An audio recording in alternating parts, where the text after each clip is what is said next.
لا شريك له وأشهد أن محمدا عبده ورسوله. قال الله تعالى في القرآن الكريم: أعوذ بالله من الشيطان الرجيم والذين جاهدوا فينا لنهدينهم سبلنا وإن الله لمع المحسنين.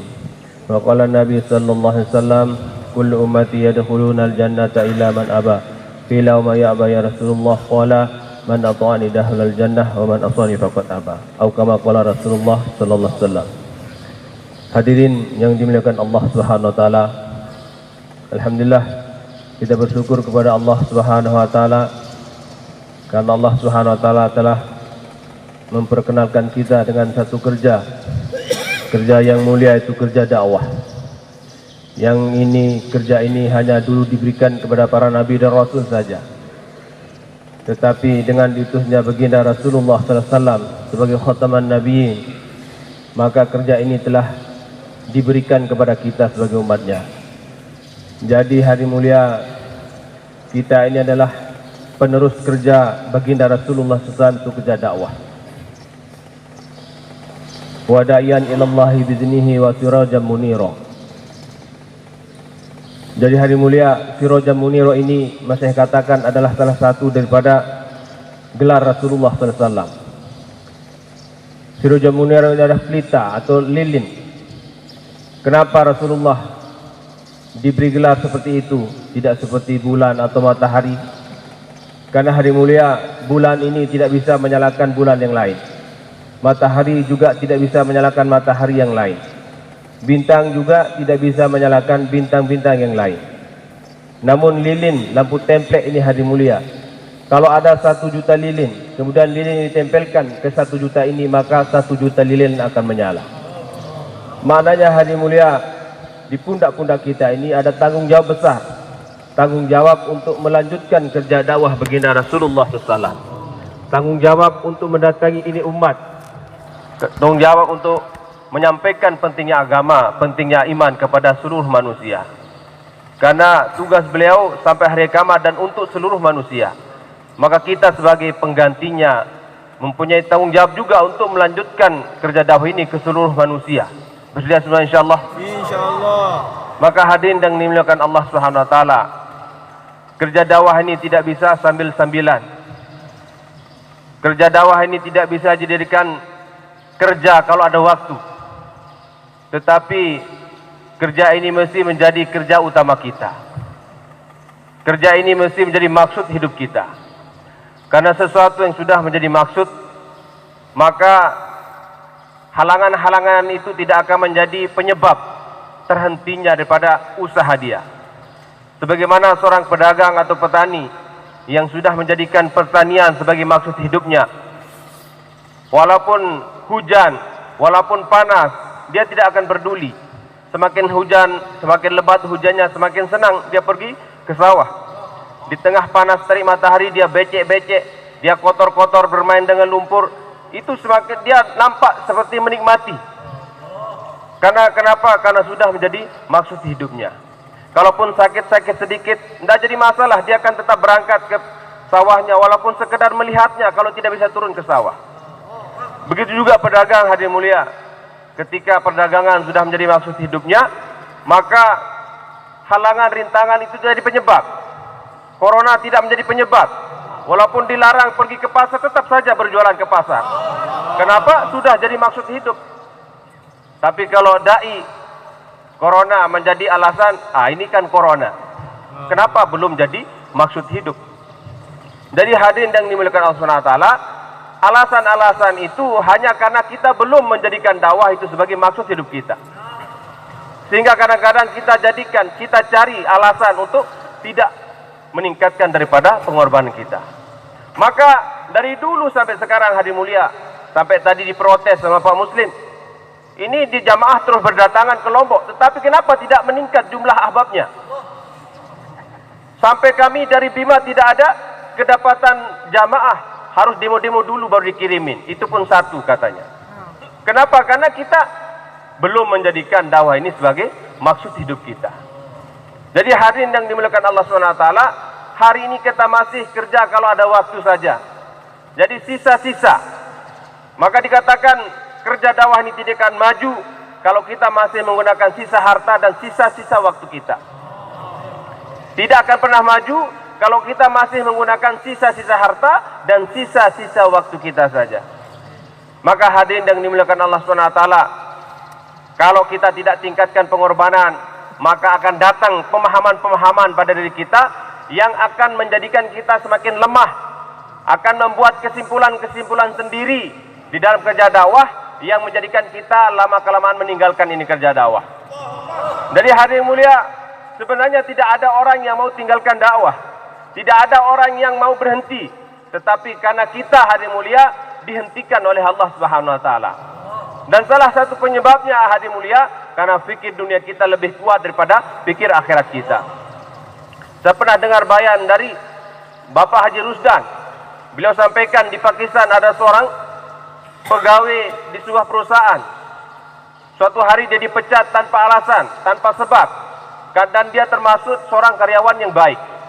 Maka dia datang kepada bosnya mengadu, kenapa saya dipecat tanpa alasan, tanpa ada kesalahan.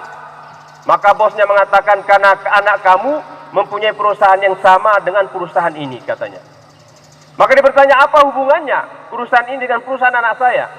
Bosnya mengatakan, dulu sebelum anak kamu punya perusahaan seperti ini, kamu fokus, kamu juga berpikir bagaimana perusahaan ini bisa maju.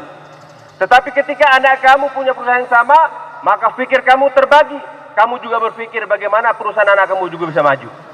Maka dengan sebab itu hadirin mulia, orang ini telah dipecat daripada perusahaan tersebut. Maka mesti begitu hadirin mulia, kita mesti khawatir.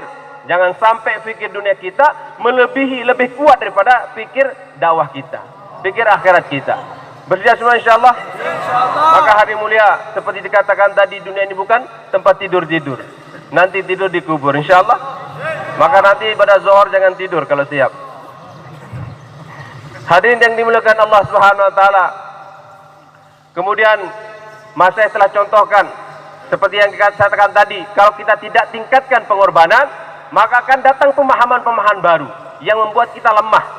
Dicontohkan oleh saya kita seperti seorang ayah yang mau mencari anaknya di suatu kampung, dan dia telah siapkan seekor anak kambing untuk hadiah kepada anaknya. Tapi ada 3 orang yang telah bersiap-siap untuk mengambil ini kambing dengan cara halus, bukan dengan cara dipaksa, tapi dengan cara halus. Maka ditunggu di 3 tempat. Ketika bapak ini berjalan bertemu orang pertama, ditanya oleh orang ini, Pak mau kemana? Saya mau ke kampung anak saya. Orang itu bertanya, kenapa kamu bawa anak anjing? Maka orang mengatakan, ini bukan anak anjing, ini anak kambing. Bukan, itu anak anjing, katanya. Maka dia berlalu. Dia sudah mulai ragu, benar enggak ini? Anjing apa kambing? Sambil berjalan dia terus melihat, anjing apa kambing? Sudah mulai ragu. Ketemu orang kedua hadirin mulia, maka ditanya sama orang kedua ini, mau kemana Pak? Saya mau ke kampung anak saya. Kenapa bawa anak anjing? Maka dia sudah mulai ragu lah, betul-betul ragu. Berarti ini bukan kambing, tapi ini anjing. Kalau orang pertama mungkin tadi salah lihat, tapi orang kedua ini pun mengatakan kalau ini anak anjing bukan anak kambing. Dia sudah ragu, membawa kambingnya dengan perasaan ragu bahwa ini bukan kambing lagi. Ketika ketemu orang ketiga, ditanya lagi, Pak mau kemana? Mau ke kampung anak saya. Kenapa bawa anak anjing? Maka langsung kambing ini dilepas. Sudah ragu lagi, tidak ragu lagi dengan kambing yang dia bawa, tetapi dia sudah yakin bahwa itu adalah anjing. Padahal itu adalah kambing hadirin mulia. Maka begitu saya contohkan kepada kita, kalau kita tidak tingkatkan pengorbanan kita dalam kerja dakwah, maka lama-lama kita tidak yakin lagi dengan dakwah. Kita tidak yakin lagi bahwa dakwah ini akan menyelesaikan urusan dunia dan akhirat kita. Sehingga sedikit demi sedikit kita mulai mengurangi tagazah-tagazah. Sedikit demi sedikit mulai tagazah. Karena hadirin mulia, kita tidak langsung berhenti dalam kerja dakwah, tetapi setahap demi setahap. Sehingga ulama katakan, wala tattabi'u khutuwati syaitan, ini maknanya adalah jangan kau ikuti langkah-langkah setan. Itu dicontohkan seperti orang yang berada di gedung tingkat ketiga. Maka datang kawannya, Pak, di lantai 2 ada, di sana ada TV, kita bisa nonton TV sambil minum kopi katanya. Maka turun ke lantai kedua. Setelah duduk di sana, datang lagi orang, Pak, di bawah aja, di sana ada kue, ada rokok, ada kopi, kita bisa nonton TV juga di sana. Akhirnya turun lagi ke tingkat ketika dua. Datang lagi, Pak, di sana banyak orang, dia boleh ngumpul lebih banyak lagi. Maka dia akhirnya ke dasar. Maka begitu juga hadirin mulia, kita tidak langsung berhenti, kita tidak langsung lepas sorban, tidak langsung potong jenggot, tidak langsung jubah, tetapi sedikit demi sedikit. Pertama kali kita tidak datang ke markas. Setelah datang tidak markas, besoknya datang tetapi cepat pulang, tidak itikaf. Begitu sedikit demi sedikit. Waktu musyawarah, dia ikut musyawarah, tapi musyawarah tidak tawajuh. Terus musyawarah berikutnya dia datang, tapi kemarin sudah tidak tawajuh, sekarang belum waktunya selesai sudah pulang. Minggu depannya lagi terlambat datang. Minggu berikutnya lagi dia sudah tidak datang lagi. Tapi sedikit demi sedikit hadirin mulia, sedikit demi sedikit terus kita akan tinggalkan sedikit demi. Kenapa? Karena kita tidak tingkatkan pengorbanan. Maka hadirin yang dimuliakan Allah SWT, kerja akhirat ini lawannya adalah kerja dunia. Jadi ketika kerja dunia kita tingkatkan, maka kebanyakan kerja akhirat kita akan mundur. Jadi iman kita ini seperti truk yang sudah tua. Kalau masih baru 10 ton bisa. Tetapi kalau truk yang sudah tua diberikan beban 10 ton, dia tidak akan kuat. Naik tanjakan dia pasti tidak kuat lagi hadirin mulia. Dia harus diberikan beban 5 ton baru dia kuat. Maka beban kita dalam kerja dakwah adalah kerja dunia. Semakin banyak kerja dunia, semakin berat. Semakin banyak kerja dunia kita, akan semakin berat kita dalam kerja dakwah. Maka pada tahun 2008 hadirin mulia, 2008 almarhum Kiai Halim mencontohkan di Masjid Kebon Jeruk. Ada seorang tukang kampak yang kerjanya hari-hari adalah menebang pohon. Suatu hari dia menebang pohon di pinggir sungai. Karena kerasnya dia hantam itu kampaknya ke pohon itu, dan kampak ini telah terjatuh ke sungai. Kemudian dia mencoba menyelam mencari itu kampaknya, tetapi tidak ketemu. Kemudian dia ambil wudhu dan sholat, berdoa kepada Allah, ya Allah, kampak saya telah hilang, sesungguhnya Engkau yang menghilangkan dan Engkau pula akan mengembalikan.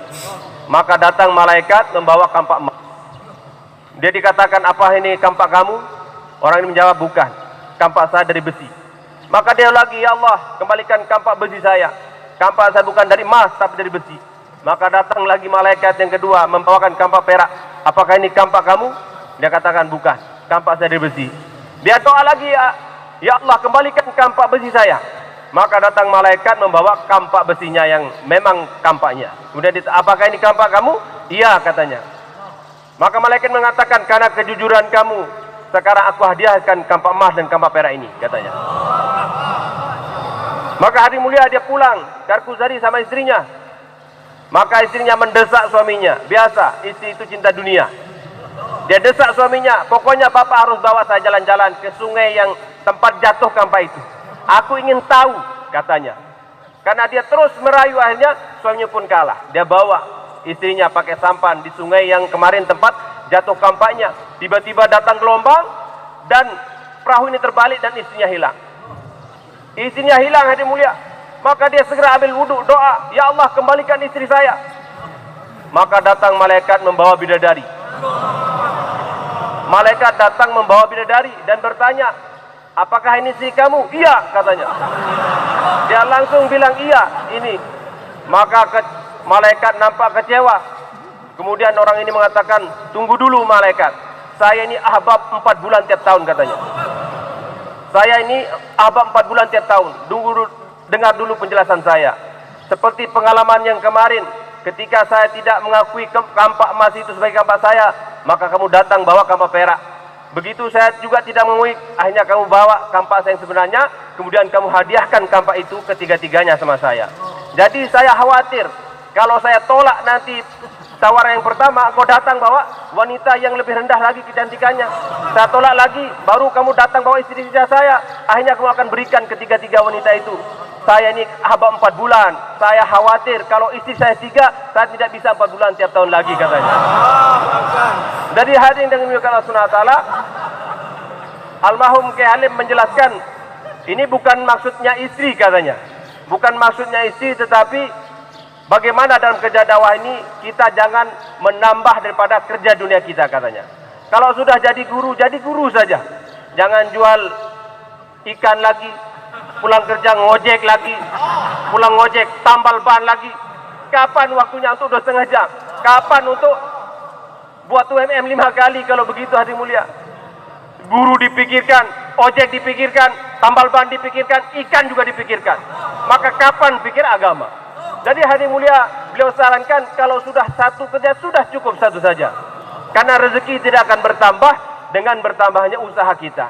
Tetapi yang bertambah hanya kesibukan kita mengurus usaha-usaha kita, sehingga kita tidak ada waktu untuk mengurus kerja dakwah kita ini.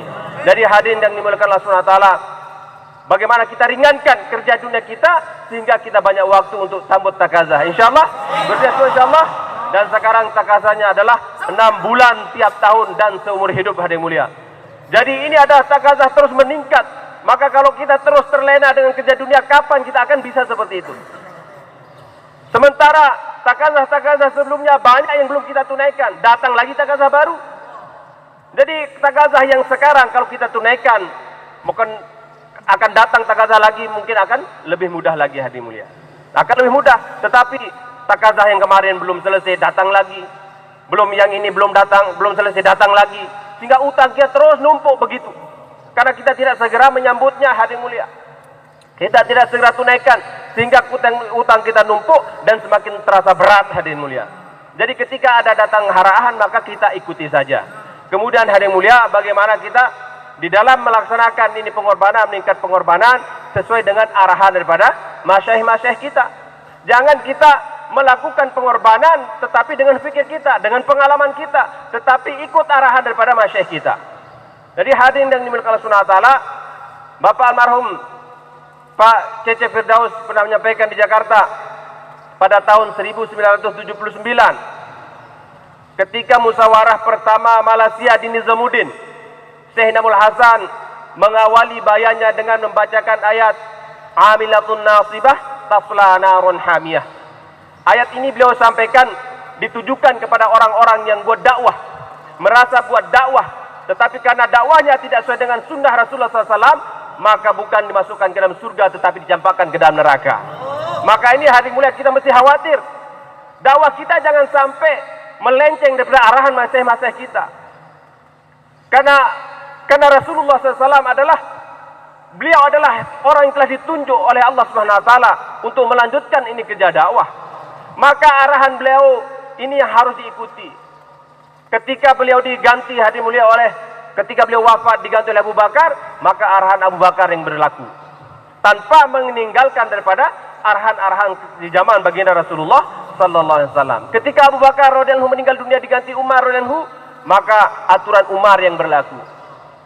Ketika Umar menjabat sebagai khalifah, maka beliau ketika suatu saat dia sedang keliling ronda, maka dia telah mendengar seorang wanita telah membacakan kata-kata, "Andainya aku tidak takut kepada Allah, sungguh ranjang ini telah bergoyang dengan yang lain." Maka dia bertanya kepada putrinya Hafsah, sebenarnya berapa lama wanita itu siap untuk ditinggal? Maka Hafsah menjawab 4 bulan. Jadi sejak itu hadirin mulia, jamaah-jamaah yang dikirim oleh Umar radhiyallahu setelah 4 bulan maka ditarik kembali. Dan di zaman beliau dia tidak mengizinkan orang-orang besar sahabat-sahabat besar itu untuk pergi khuruj. Walaupun mereka minta, tetapi beliau tetap menjawab, kebersamaanmu dengan Rasul di Badar sudah cukup. Orang-orang itu tidak diberikan hijrah karena beliau khawatir dengan hijrahnya orang-orang besar ini nanti orang cukup merasa bertemu dengan mereka sehingga tidak perlu datang ke Madinah. Sehingga orang-orang datang terus ke Madinah, menyambung terus dengan markas dakwah di Madinah. Tetapi ketika zaman Khalifah Utsman radhiyallahu, orang-orang besar tadi yang tidak diizinkan keluar oleh Umar radhiyallahu telah diizinkan oleh Utsman radhiyallahu anhu. Sehingga di saat itulah mulai terjadi banyak fitnah. Orang bertemu sahabat ini sudah cukup merasa bertemu sehingga tidak perlu datang ke Madinah. Jadi hadirin yang dimuliakan Allah Subhanahu wa taala, bagaimana kita tetap sambung ke markas? Mahala akan kuat kalau hubungannya dengan halakoh kuat. Halakoh akan kuat kalau hubungannya dengan markas kuat. Markas provinsi akan kuat kalau hubungannya dengan markas nasional kuat. Jadi kita terus sambung ke markas. Karena kalau kita sambung akan ada nanti markas-markas lain yang akan merayu kita. Ini terjadi di Lombok hadirin mulia. Ada istimewa dibuat istimewa di suatu tempat sehingga orang-orang datang ke sana. Kenapa harus ke Nurul Komar? Kan ada di sini. Programnya juga sama, takrirnya ada, bayannya ada, sahabatnya sudah ada. Orang-orang tadi tidak perlu datang ke Nurul Qomar. Dari 7 halakoh tinggal 2 hadirin mulia. Yang itu yang rajin datang ke Nurul Qomar, yang tetap sambung. Maka kita tetap sambung ke markas hadirin. Jangan cukup dengan utusan saja. Kalau utusan itu menyampaikan sudah lain kesannya. Tetapi kalau kita sendiri datang langsung mendengar arahan, maka kesannya akan berbeda. Jadi hadirin yang dimuliakan Allah Subhanahu wa taala, pengorbanan ini mesti disanadkan, mesti disadarkan kepada arahan masyayikh-masyayikh kita. Bersedia insyaallah. Demikian hadirin mulia, mudah-mudahan ada manfaatnya datangnya benarnya dari Allah Subhanahu wa taala. Sempurna majelis, kita tutup dengan doa kepada majelis. Subhanallah wa bihamdihi, subhanakallahumma wa bihamdika, asyhadu an la ilaha illa anta, astaghfiruka wa atubu ilaik. Assalamualaikum warahmatullahi wabarakatuh.